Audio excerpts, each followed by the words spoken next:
Indeed, speaking of hard work, Lincoln J. and I spent so many days, countless hours, trying to find Busty Lemieux. Basically, our wish came true. We wanted to catch him dressed as a male, sans breasts, because you may recall he claimed several weeks ago to the New York Post those breasts were real. He had a growth spurt at the age of 39. He has a very rare medical condition which gives him enormous breasts. The condition does exist, but get a load of this, Tamara. 300 people are afflicted with it, according to the Cleveland Clinic, but they're all biological females. So this guy really is a modern medical miracle. So why don't we roll the Gutfeld clip from last night and talk about what is going to come of this, because April 19th, that's the next Halton District School Board meeting, which I shall not be attending. I've been trespassed for life from the Halton District School Board because these trustees, they're down with the radical trans revolution, folks, except when it comes right into their den in the form of a reporter donning exactly the same props as a shop teacher. Then they don't like the impoliteness of it all. Anyways, let's run Gutfeld's clip and we'll take it up after this. Why do men suddenly decide that they're women? They've been incentivized. Suddenly the non-binary male is on par with the actual female in the area of rights. That's a first. Now in articles decrying sexual discrimination, females and trans females are grouped together, even if they're still biological men. Not bad, right? You still get to have a penis, but also become a protected class and wear pumps. Our old friend Kayla Lemieux totally got it. The Canadian teacher with fake breasts the size of a dairy farm. He decided to exploit the identity politics grift to the point of absurdity. Here's new video from this week. Again, he's back to his normal self. This is illegal. Where are your breasts? I thought your breasts were real. Where are your breasts? Why are you dressing inappropriately in front of children? But did you notice? No breasts. But Lemieux, I thought you told the world via the New York Post and the Toronto Sun that those were real mammary glands. It's true. Kayla had said those breasts magically grew organically. He said it was a symptom of gigantism. But now they're gone. Now, did they shrink in the cold? It happens. Trust me. But now everyone's a performance artist with beliefs as fluid as deer piss. And speaking of deer piss, you see that sales of Bud Light they're literally in the can.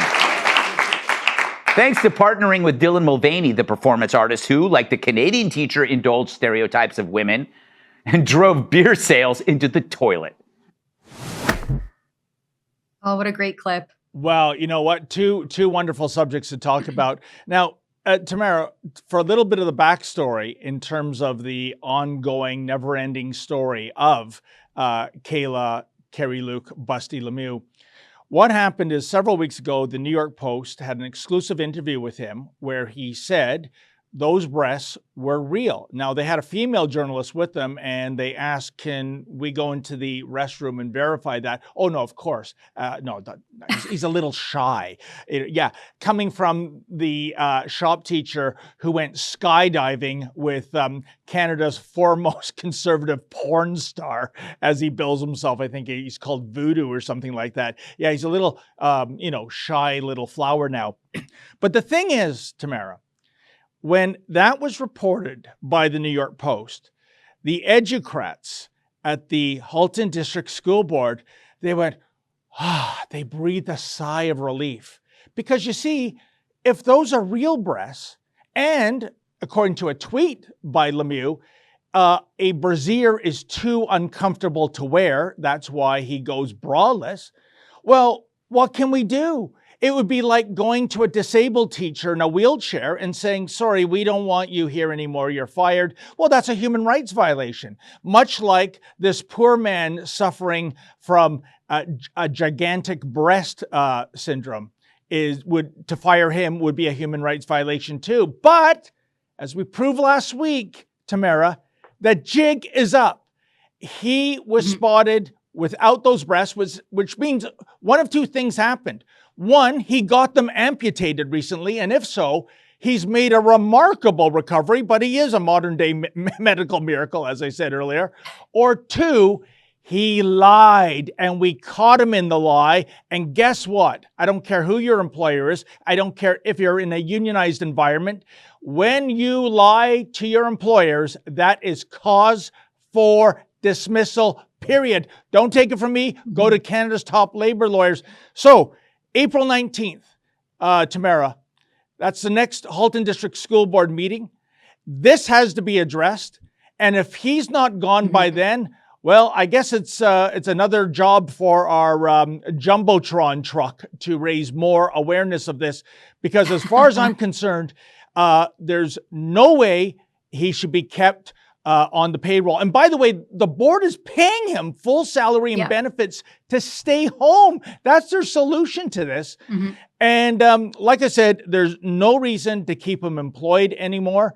So it will be fascinating to see what happens, because if I was with the Halton District School Board, I would say that this gift from Rebel News, well, that's what it is. It's a gift. It saved us from going into thousands of dollars of hiring a private eye to catch him like this. We did all the heavy lifting for free. What do you think is going to happen once it gets to the board level, Tamara? Well, you would think that if logic would prevail, then this individual who is really the gift that keeps on giving. This has been several months now of trying to determine what exactly is going on with them. Are they just a very intelligent prankster? Because at the beginning, that was kind of the thought, was that, wow, this is just throwing the woke jargon back in the wokeness face. But this is seeming more and more like a real case of mental illness, weird fetish desires like autogenophilia, which is the desire to dress as a woman and really become aroused by viewing yourself as a woman. And then, that aside, whatever you want to do in your private time, if you want to engage in weird sexual deviances, you know what, just keep it behind closed doors. But this person has decided to bring it up front and center and forced minors to partake in their weird deviance. Yes. And so that's where this is concerning and grotesque and, quite frankly, disgusting. And what's even more disgusting is, as you already stated, David, the fact that the board is paying him, her, he, she, they, them to sit at home, one day dressing up in their grotesque caricature of a woman, the next day going out as a normal man without the wig, without the makeup, without the massive breasts.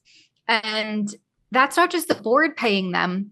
That's you and me, right? Oh. Those are our taxpayer dollars going to fund this public institution and this public employee. So the absurdities here, you would think that if logic would prevail with this school board, yeah, absolutely, this would be, case in point for a firing, a termination.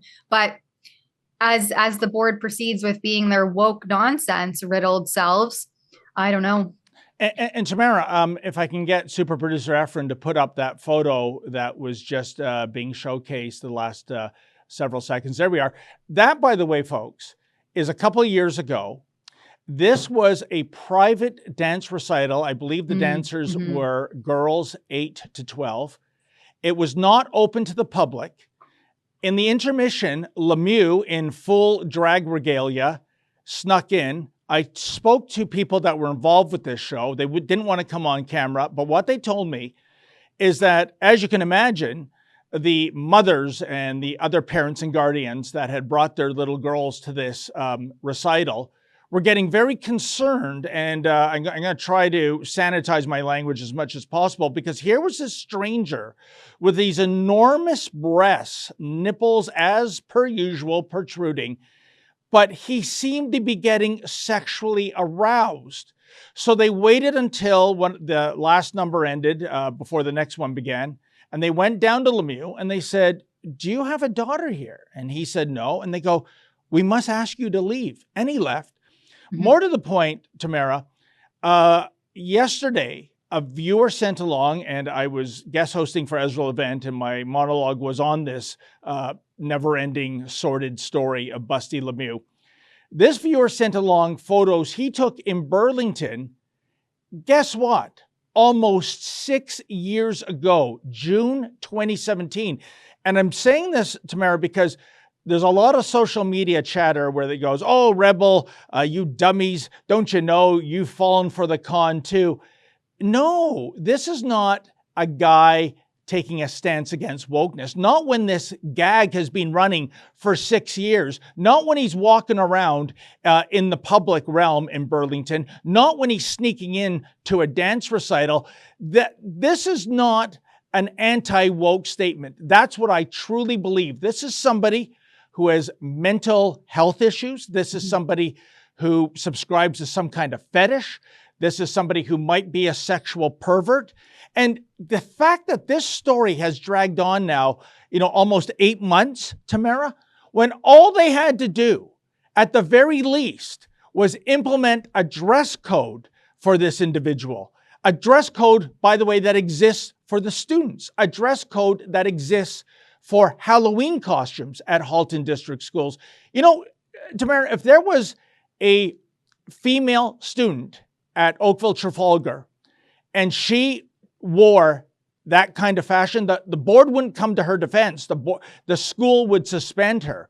And yet these wimps, for the fear of coming across maybe as transphobic, and they can't even, and Lemieux doesn't play that card anymore, because in that same New York Post interview, Tamara, he said he is not trans. Okay, so he's admitted it. He's not transgendered. We have caught him without those breasts that were supposedly real.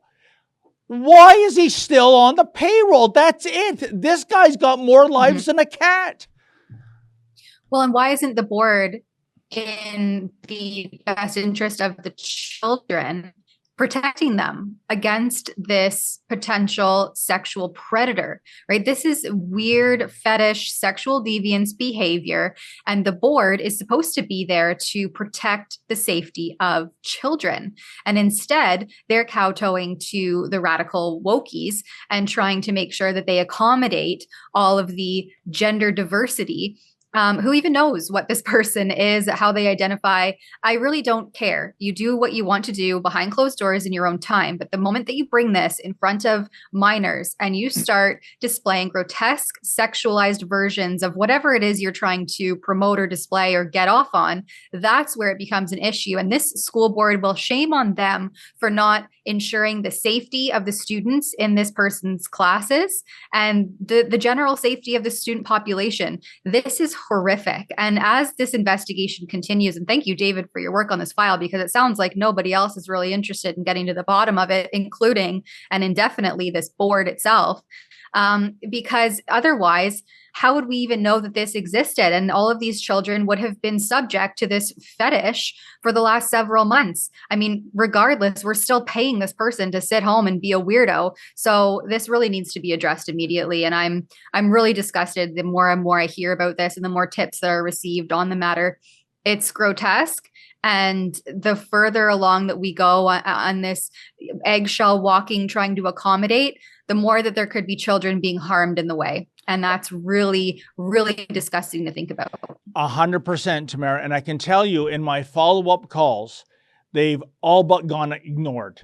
Okay. I reached out to a trustee, Dr. Margaret Shuttleworth.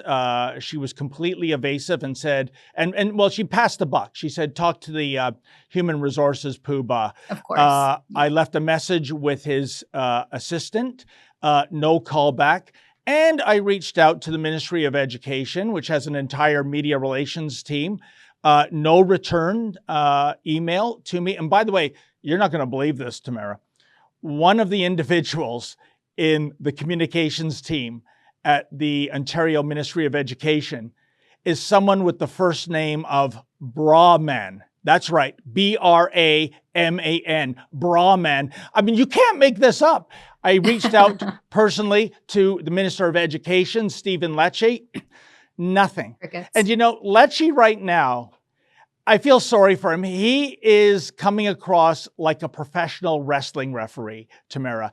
You know, when the referee sees the villain with a foreign object, that's what Lecce is like with the HDSB, the Halton District School Board. He's going, listen, school board, I've warned you 13 times to address this Lemieux situation, and if you don't address it, I'm going to warn you a 14th time.